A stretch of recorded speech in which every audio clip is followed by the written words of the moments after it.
Hello friends, welcome to my YouTube channel JNI with Dilip. तो guys अभी तक इस कोर्स में हम लोगों ने कवर किया है, पूरा एक इंट्रोडक्शन कवर किया था। उसके बाद हमने बात किया था कि कैसे एक जनरेटिव AI का जो एप्लीकेशन बनता है वो कैसे काम करता है, UI बैकएंड LLM मॉडल, वो पूरा समझाया आपको कि बेसिक इंट्यूशन पता रहे कि भाई एप्लीकेशन काम कैसे करता है। उसके बाद इन डेप्थ गए हम लोग और आगे समझा। फिर हमने ये भी पढ़ा कि भाई पाइथन कितना ज़रूरत है आपको अगर आप AI में आना चाहते हैं, मशीन लर्निंग सीखना चाहते हैं, JNI सीखना चाहते हैं, कौन कौन सा आपको एक टॉपिक आपको दिया, ब्रेकडाउन किया, ये सब मैंने आपको एक्सप्लेन किया है। उसके बाद हमने आज लास्ट हमने ट्रांसफॉर्मर पढ़ा कि ट्रांसफॉर्मर आर्किटेक्चर कैसे काम करता है, वन ऑफ द कोर और हार्ट ऑफ द LLMs मैंने आपको एक्सप्लेन किया अपने लेमन टर्म्स में। आज हम जो है उससे एक लेवल ऊपर जाने वाले हैं, जहाँ पे हम बात करेंगे ओपन सोर्स और पेड LLMs के बारे में। ठीक है, एक लेवल आएगा, एक सर्टेन टाइम आएगा जहाँ पे आप डिसीजन मेकर हो सकते हैं कि भाई कौन सा LLMs यूज़ किया जाए, पेड या फिर फ्री वाला यूज़ किया जाए। ठीक है, अक्सर लोगों को लगता है कि भाई अगर ये फ्री वाला यूज़ करेंगे तो फ्री होगा और पता नहीं कैसे काम करेगा, ठीक है देखते हैं करेंगे, लेकिन बात ऐसा नहीं है। अगर फ्री है तो वो फ्री नहीं है, देखा है तो इसमें मैं बताऊंगा कैसे फ्री, कब फ्री और क्या फ्री नहीं है।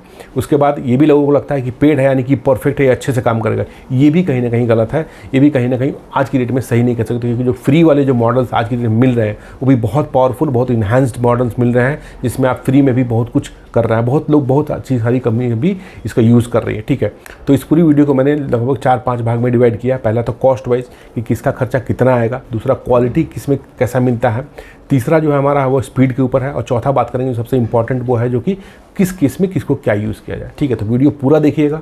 अगर आप अपने करियर को सच में किसी और लैंग्वेज से, किसी और डोमेन से JNI में कन्वर्ट करना चाहते हैं, ट्रांसफॉर्म करना चाहते हैं, तो काफ़ी हेल्प मिलेगा, क्योंकि मैं वही चीज़ें कवर कर रहा हूँ, वैसे ही पढ़ा रहा हूँ जैसे मैं खुद पढ़ा था। और जब मैं जावा इंजीनियर था वहाँ से अपने आप को जो करियर ट्रांसफॉर्म किया, वो पूरा जर्नी में अपना पूरा खुद का पर्सनल जर्नी इस पूरी सीरीज़ पे या फिर पूरे चैनल पे मैं ये देने वाला हूँ। फ्यूचर में क्या क्या A to Z इंटरव्यूज़ कैसे दिए, कैसे मैंने अपनी खुद की कंपनी में पिच इन किया, वो सारी चीज़ें मैं आपको इसमें बताने वाला हूँ। तो वीडियो स्किप मत कीजिएगा, पूरा देखिएगा, कोई डाउट तो पूछिएगा, लाइक वाइक कर दीजिएगा, नया है तो सब्सक्राइब कीजिएगा। चलिए चलते हैं सिस्टम पे, चल के देखते हैं ये क्या करना है। ये हमारा खुला हुआ open source LLMs and paid LLM की इन डेप्थ डिटेल आपको बताने वाला हूँ। सबसे पहले बात करते हैं LLM के भाई कितने ये होते हैं। देखा है तो पेड LLMs जैसे कि OpenAI जो है वो GPT 4, 5, 6 आज के डेट में अभी 5.6 चल रहा है, तो 5 के बाद 5.6 भी ऐड कर सकते हैं इसमें। ठीक है, एंथ्रोपी जो कंपनी है वो प्रोवाइड करती है क्लाउड का, बहुत सारे मॉडल्स हैं, मैंने बस 2-3 लिख दिया है। गूगल का जेमिनी, जेम्मा, फ्री वाला जेम्मा और ये सब भी है, और ये XAI का ग्रोक है, और डीपसिंक का बहुत सारे हैं जो, सॉरी डीपसिंक फ्री नहीं है, फिर फ्री है, पेड नहीं है। ठीक है, तो ये पेड LLMs में आते हैं हमारे, जो पैसा देना पड़ेगा अगर आप इनके APIs को यूज़ करते हैं तो। ठीक है, दूसरा जो हमारा ओपन सोर्स है LLM जो कि फ्री है, यहाँ पे मैंने स्टार लगाया हुआ है, it's not completely free, there is TNC नहीं बोल सकते, इंफ्रास्ट्रक्चर कॉस्ट आता है उसमें, जो कि मैं आपको एक्सप्लेन करूँगा। इसमें मेटा का जो है लामा आता है, मिस्ट्रल खुद की कंपनी है, वो अपने नाम पे लॉन्च किया है। डीपसिंक चाइना का जो आया था वो है, उसका खुद का ये है, और अलीबाबा का क्वेन है, ये भी बहुत पावरफुल ये है मॉडल है। और तीसरा चौथा जो हमारा गूगल का जेम्मा है, और भी बहुत सारे फ्री हैं, अनंत हैं, देखा है तो 1-2 नहीं है। इसके बाद में जो है मैं वो प्रैक्टिकल वीडियोज़ भी बनाऊँगा इसके ऊपर कि आपको कैसे यूज़ करना है। ठीक है, तो चलिए ये चीज़ समझ में आएगी, पेड LLM और ये ओपन सोर्स LLM कौन कौन से नाम पता चल गया आपको, नाम याद रखिएगा, कन्फ्यूजन नहीं होगा, क्योंकि बोलेगा मिस्टर पेड तो आप समझ नहीं पाइएगा, बहुत कन्फ्यूजन होता है स्टार्टिंग में, कोई कुछ बोल देता था, कोई कुछ बोल देता था, कुछ समझ में आता है कौन क्या बोल रहा है। ठीक है, इसलिए नाम्स को याद रखना बहुत जरूरी है, बार बार देखिए, बार बार पढ़िए, बार बार समझने की कोशिश। तो गाइस बात करते हैं कॉस्टिंग के ऊपर। कॉस्टिंग प्राइसिंग काम कैसे करता है, कॉस्टिंग काम कैसे करता है बोले तो देखा है तो इसमें 2 कॉन्सेप्ट होते हैं, इनपुट और आउटपुट। इनपुट में हो सकता है कि आपने एक प्रॉम्प्ट लिखा और एक डॉक्यूमेंट अटैच किया कि भाई ये पकड़ो डॉक्यूमेंट और ये मेरा क्वेश्चन है, इसमें से ढूंढ के दो, तो वो आउटपुट देगा। हो सकता है वो आउटपुट जो है वो कितना बड़ा साइज़ का है, वो सब मैटर करता है। टोकन का अमाउंट, कितना नंबर ऑफ टोकन्स आपने यूज़ किया। ठीक है, तो ये पहला प्रोसेस काम करता है। दूसरा क्या होता है, आउटपुट टोकन जो होता है हमेशा से महंगा होता है इनपुट टोकन से, यानी कि जो प्रोसेस करने में जो टाइम लगता है उसको, इसकी वजह से जो रिस्पॉन्स आता है वो कॉस्टली होता है। इसलिए रिस्पॉन्स का साइज़ देखा जाए तो छोटा होता है विथ कंपैरिजन ऑफ जो इनपुट का साइज़। इनपुट में आपको 1 मिलियन तक का है, यहाँ पे 126K तक का, जो ChatGPT का भी 5.6 वर्जन देखा मैंने, वो 1 मिलियन के अराउंड का इनपुट है और 128K जो है आउटपुट है उसका। ठीक है, तो ये दो चीज़ें हो गई। अब अगर देखा है तो 2026 में जो प्राइस का जो रेंज है ना वो बहुत ज़्यादा मतलब कॉन्फ्लिक्ट करता है, डिपेंड करता है कि वो आज देख रहे हैं तो क्या है, कल को कुछ और हो सकता है। मैं एक बेसिक बजट आपको बता रहा हूँ। कुछ बजट मॉडल होते हैं जो कम दाम के होते हैं, जो छोटे मॉडल हो गए, जैसे GPT-4 यूज़ कीजिएगा, मिनी यूज़ कीजिएगा, टर्बो यूज़ कीजिएगा, तो उनका बहुत कम चार्ज होता है। 0.01 0.0 मिलियंस ऑफ टोकन्स के लिए यूज़ करते हैं। जो डेमो के लिए आप यूज़ करते हैं ना, सीखने के लिए मॉडल कैसे कॉल करता है, क्या रिस्पॉन्स आया, क्या रिस्पॉन्स भेजे, उसके लिए आप इन टोकन्स को यूज़ कर सकते हैं। डेफिनेटली ये बहुत पैसा कम कटेगा। यही यूज़ करता हूँ मैं सीखने के लिए जो भी होता है। एक्यूरेसी से मतलब नहीं है कितना एक्यूरेट आंसर दिया, मुझे पता है कि मैं मॉडल बदल दूंगा तो आंसर अच्छा आएगा, लेकिन उसके ऊपर पूरा का पूरा आपको पैसा खर्चा करने की जरूरत नहीं है। तो ये बेसिक मॉडल्स के लिए बहुत कम होता है। लेकिन वही जब प्रीमियम सेगमेंट में चले जाएंगे तो आपको अच्छा खासा आपको $20 से $30 पर मिलियन इनपुट टोकन का तक जा सकता है। ये प्राइस वैरी करेगा फ्यूचर में। हो सकता है कि ये आप जब भी वीडियो देख रहे हैं तो इसको आप स्टिक नहीं कीजिएगा, हमेशा जाके चेक कीजिए करंट प्राइस क्या चल रहा है उसका, ठीक है। तो ये कॉस्टिंग का आपको समझ में आया, जो पेड की बात हो रही है, पेड वाले API का। अब दूसरा बात करते हैं ओपन सोर्स में। ओपन सोर्स का प्राइसिंग मॉडल दिखाया है तो इस पर मॉडल वेट डाउनलोड करना फ्री है। मतलब कि मॉडल को डाउनलोड करके आप सिस्टम में रख सकते हैं, अपने कंप्यूटर में रख सकते हैं, बेसिक वाला। अगर लेकिन इसको चलाना फ्री नहीं, चलाना फ्री नहीं करने का मतलब क्या है कि आगे बताता है आपको, इंफ्रास्ट्रक्चर जो होता है इसको इंस्टॉल करना, इसको मेंटेन करना, ये सब कुछ बहुत कॉस्टली पड़ता है, आपको बहुत मैन पावर लगेगा उसमें, ठीक है। अगर आप, ये आगे मैं बता रहा हूँ, अगर आप खुद होस्ट करते हैं, यानी कि अपने सर्वर पर रखते हैं, आपको चाहिए GPU, जाहिर सी बात है आपको GPU रखना पड़ेगा, उसका रेंट अच्छा खासा आपको देना पड़ेगा। इंजीनियर्स चाहिए जिनको टाइम देगा, वही बात है, इंफ्रास्ट्रक्चर कॉस्ट, GPU चाहिए आपको, आदमी चाहिए उसको रखने के लिए, मॉनिटर करने के लिए चाहिए, इंफ्रास्ट्रक्चर में जो भी ट्रैफिक स्पाइक आता है वो सब आपको खुद से मेंटेन करने पड़ेगा। जो कि बैठे बैठाए GPT दे रहा है आपको, वो सब वो हैंडल कर रहा है और आप कहता है कि API पकड़ो अपना काम करा दो, ठीक है। तो ये चीज़ें यहाँ पर आपको खुद से करनी पड़ेगी। अभी एज ए इंडिविजुअल तो आप अपने कंप्यूटर में डाल के कर सकते हैं इस, ओके, आपने कर लिया, सीख लिए, सीखने के लिए ठीक है। लेकिन जब बात आती है बड़े लेवल पर करने की तो आपको ये कॉस्टिंग लगेगा, तो ये फ्री नहीं रहेगा। बस आपको मॉडल जो है, एक बार ये इंफ्रास्ट्रक्चर आपने रेडी कर दिया तो आप यूज़ करो, जितना यूज़ करना है, आपको कोई पैसा नहीं लगेगा। लेकिन ये इंफ्रास्ट्रक्चर को मेंटेन करने में, GPU का पैसा देने में, आदमी को पैसा देने में, मॉनिटरिंग करने के लिए, इसके लिए पैसा आपको हर महीने देना पड़ेगा, ठीक है। छोटे स्केल पे ये कॉस्ट पेड API से ज़्यादा पड़ जाता है। अगर देखा है तो पेड API में अगर आप $20-30 दे दीजिए, अपना काम हो गया, चलते बनिए, हटाइए, ठीक है। लेकिन वही बात है, क्योंकि आप फिक्स्ड कॉस्ट पे कर रहे हैं और उसके लिए आपको ज़्यादा कुछ करना नहीं है, एक बार दे दिया उतना टोकन मिल रहा है आपको। लेकिन बड़े स्केल पे जब जाइएगा तो बड़े स्केल पे आपका अच्छा खासा खर्चा इसमें बैठ जाएगा। तो ये हमारा कॉस्टिंग का मॉडल समझ में आएगा, कॉस्टिंग कैसे काम करता है। आप बात करते हैं क्वालिटी के ऊपर। अब क्वालिटी देखा है तो 2024 तक ये लगता था लोगों को कि भाई पुराने वाले जो ओपन सोर्स जो है वो अच्छे से काम नहीं करते हैं, ठीक है। कहीं ना कहीं ये बात सही भी था, उस समय तक ओपन सोर्स पर उतना फोकस नहीं किया जाता था। लेकिन ओपन सोर्स का अब जो है वो बात रहा नहीं, बहुत ज़्यादा नैरो डाउन हो गया 2026 आते आते, ठीक है। अब देखा है तो कुछ मॉडल्स ऐसे हैं जो कि आपको पेड से भी अच्छा काम कर रहे हैं। देखा है तो वो कोडिंग में और स्पेशली रीजनिंग में पेड से भी अच्छा काम कर रहा है। वही सब चीज़ मैंने यहाँ लिखी, मैं बता रहा हूँ आपको, ठीक है। पेड से भी अच्छा काम कर रहा है और उनको बीट कर रहा है, मतलब कि जो पेड वाले को बीट कर रहा है। तो ओवरऑल क्वालिटी वाइज अगर देखेंगे तो आपके यूज़ केस के ऊपर, आपका जो यूज़ केस के ऊपर आपको उसका एक थोड़ा सा टेस्टिंग करना पड़ेगा कि भाई इस यूज़ केस में बहुत सारे मॉडल्स हैं। जैसे जाहिर सी बात है कि जो फ्री मॉडल जो बनाया, गूगल ने बनाया, जेम्मा बनाया, मेटा ने जो है अपना लामा बनाया, मिस्ट्रल अच्छी कंपनी है वो उसने बनाया। तो इतनी बड़ी बड़ी कंपनियां फ्री में दे रही हैं, तो कुछ तो मिल रहा है उनको, नाम हो रहा है, या फिर कुछ तो कहीं ना कहीं कुछ ना कुछ तो उसके बदले में चलाने के लिए कॉस्टिंग ले रहे हैं, ठीक है। तो वो कंपनीज भी है, तो इसे फिजूल का बना कर नहीं फेंकिए, कहीं ना कहीं उनको मार्केट में कम्पीट करना है फ्री और पेड में। तो देखा है तो ओवरऑल आप अपने यूज़ केस के हिसाब से जो भी मॉडल लगाएंगे उनको आपको क्वालिटी में कहीं ना कहीं आपको अच्छा चीज़ मिलेगा। क्वालिटी कॉम्प्रोमाइज़ करने की जरूरत नहीं, लेकिन आपको कॉस्ट वाइज कहीं ना कहीं इंफ्रास्ट्रक्चर पर खर्चा करना पड़ेगा, ठीक है। तो ये होगा हमारा क्वालिटी के बारे में। अब आते हैं स्पीड और परफॉर्मेंस के बारे में।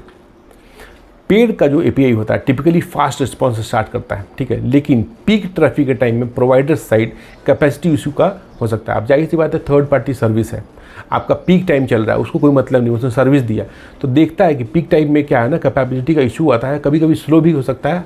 आपका कंट्रोल नहीं है, मतलब कि आप उसको कंट्रोल नहीं कर सकते। जाहिर सी बात थर्ड पार्टी सर्विस है, आप बोलिए फ़ोन को भाई नेट नहीं चल रहा है, भाई ये तुम्हारा सर्विस रिप्लाई नहीं कर रहा है, तो आप उस पर कंट्रोल नहीं कर सकते, ठीक है। लेकिन जब अगर आप सेल्फ होस्टेड जो फ्री वाले जो ओपन सोर्स का आपने सेल्फ होस्टेड किया तो आप उसको ट्यून कर सकते हैं कि भाई हमारा ट्रैफिक इस समय ज़्यादा होता है, तो let's balance this with some notes ज़्यादा बढ़ाओ, रेफरेंस ज़्यादा बढ़ाओ, या फिर इंस्टेंस ज़्यादा बढ़ाओ, जैसे भी होता है आप उसको ट्यून कर सकते हो। तो स्पीड एंड परफॉर्मेंस के हिसाब से कहीं ना कहीं यहाँ पे ओपन सोर्स जो है वो बाजी मार जाता है कि भाई हम अपने हिसाब से ऑप्टिमाइज़ कर लेते हैं, हम अपने हिसाब से कर लेते हैं, जो हमारा होगा वो हम देख लेंगे।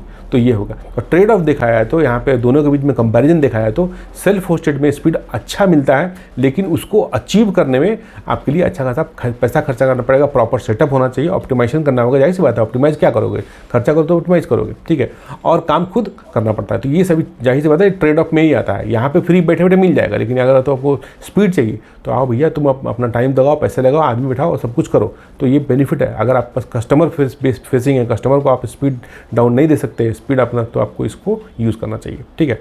तो आगे बात करते हैं कंट्रोल और कस्टमाइजेशन के बारे में। कंट्रोल और कस्टमाइजेशन में आगे बाजी मार जाता है हमारा फ्री वाला, ठीक है। इसमें क्या है कि आप खुद का डेटा कभी भी बाहर नहीं जाएगा, यानी कि आपका अगर बैंकिंग डोमेन का डेटा है तो आप अपने सर्वर पर रखिए, कोई थर्ड पार्टी सर्विस का इंटरफेरेंस नहीं रहेगा, खुद का आपका अपना इंटरफेस है तो आप उसमें कोई दिक्कत नहीं होगा, आपका डेटा सेफ सिक्योर रहेगा। दूसरा, मॉडल को आप कॉपी करके बहुत सारे मॉडल्स को अपने डोमेन स्पेसिफिक ट्रेन कर सकते हैं और उनको यूज़ कर सकते हैं। एक फ्री मिला तो आप उसको ट्यून कर दीजिए, अपने हिसाब से फाइन ट्यून करके आप यूज़ कर सकते हैं। तीसरा जो होता है, किसी भी कंपनी का प्राइसिंग मॉडल जो होता है वो अपने हिसाब से चेंज कर देता है, ठीक है, तो आपको प्राइसिंग मॉडल देना पड़ेगा। लेकिन इस वाले में क्या है, प्राइसिंग मॉडल पर डिपेंडेंसी नहीं रहेगा थर्ड पार्टी से, ठीक। और चौथा, एक छोटा सा कहीं ना कहीं ये भी बेनिफिट होता है, इंटरनेट की भी जरूरत नहीं पड़ती। ये एक्चुअली देखा जाए तो बड़े स्केल में नहीं है, ठीक है, तो छोटे स्केल पे भी काम कर सकता है, इट डिपेंड्स। अब आते हैं पेड एपीआई के फ़ायदे पे। पहला तो इसमें था मेंटेनेंस का, कोई मेंटेनेंस नहीं करना। जाहिर सी बात है, थर्ड पार्टी सर्विस है, हमें बस कॉल करना है, हमें वहाँ से डेटा मिल गया, हमें कुछ नहीं करना, तो हमारे कोई लफड़ा ही नहीं रहेगा मेंटेनेंस का, वो सारा कहीं और थर्ड पार्टी होस्टेड है तो वो हो गया। उसके बाद इसको तुरंत आप इमीडिएटली आप इसको यूज़ कर सकते हैं। आपने बाई किया टोकन, हिट किया, आपको डेटा मिला, कोई इंफ्रास्ट्रक्चर कुछ नहीं, ठीक है। नए मॉडल वर्जन तो ऑटोमेटिक ही मिलते हैं, अगर कुछ नया अपग्रेड हुआ है तो आपको ऑटोमेटिक हो गया। इस केस में अगर कुछ नया आया है तो फिर उसको उठाओ, उसको डालो, ट्यून करो, ट्रेनिंग करो, अपने पे डिप्लॉय करो।